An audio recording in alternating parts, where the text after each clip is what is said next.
कुठं तुमचं वास्तव्य सांगणारे पुरावा देणारे चांगदेव महाराज.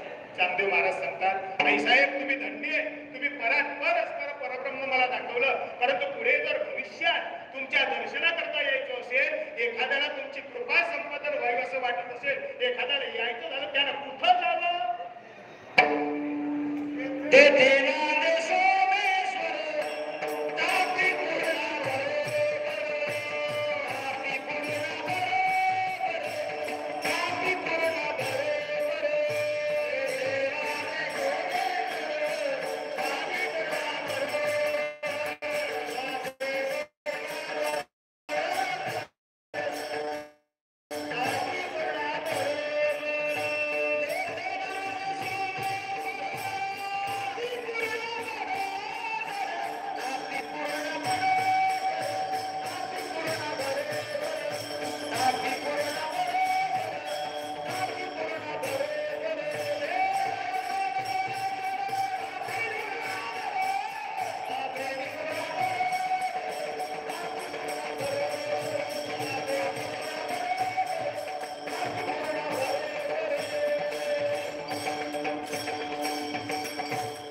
चांगदेव महाराजांनी वर्णन केलं की आई साहेब, जेथे सोमेश्वर नांदे तापी तोरणा बरोबर असं असणार स्त्री क्षेत्र मुक्ताईनगर हे आई साहेबांचं समाधी स्थळ. मुक्ताबाईच्या चरणात जवळ गेल्या, आई साहेबांच्या चरणावर नतमस्तक जर झालो तर मुक्ताबाई देखील आज त्या ठिकाणी कायम चैतन्य रूपामध्ये चराचरामध्ये वास्तव्य करणारी ती शक्ती चैतन्य रूपात त्या ठिकाणी वास्तव्य करते. त्या समाधीच्या रूपाने त्या ठिकाणी आहे नाही आहे तो असा मुक्ताबाईचा अधिकार आहे.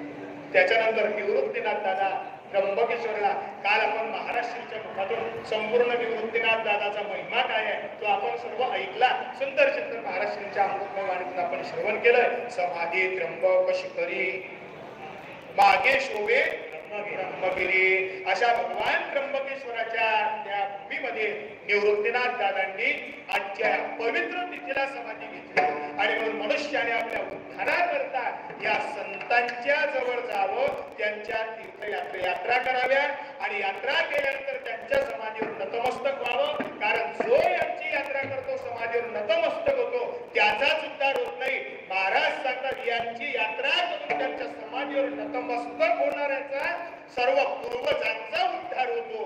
हा यांच्या यात्रेचा आणि समाधीच्या दर्शनाचा महिमा आहे. जो करील याची यात्रा तो कारील सकळही गोत्रा आणि सकळही गुणे पवित्रा, यांचेही दर्शने होते. यांच्या दर्शनाने सर्व कुलांना पवित्र प्राप्त होते, असा या संताचा महिमा आहे.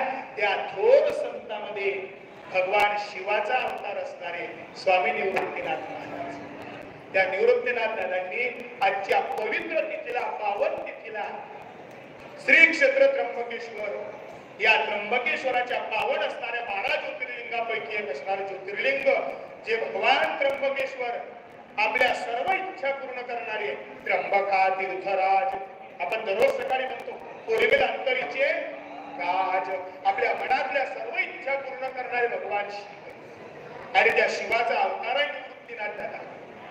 भगवान शिवजींनी जगाच्या कल्याणाकरता, जगाच्या उद्धाराकरता या कलियुगामध्ये शिवजीला आपली दया निर्माण केली. कारण या कलीच्या दोषाने सर्व जग गांजलेलं होतं.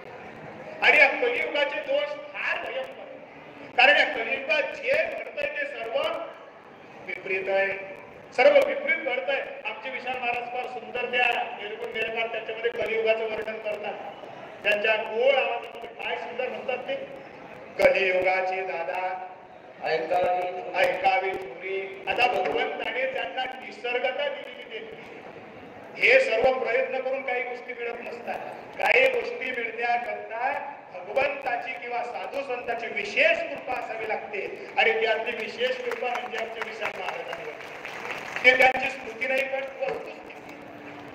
आणि म्हणून कलियुगाची दादा ऐकावी थोरी, पुत्र तो होईल आणि त्याच्या पुढे तर फार कमी हे सर्व कलियुगाचं वर्णन आहे. म्हणून या कलियुगाचं असं वर्णन आहे, या कली दोषातून जीवाला मुक्त करण्याकरता, या कली दोषाचं निवारण करण्याकरता भगवान शिवजीला दया आली आणि स्वतः भगवान शिव या कलियुगामध्ये निवृत्तीनाथ दादाच्या रूपाने अवतार प्रकट झाले.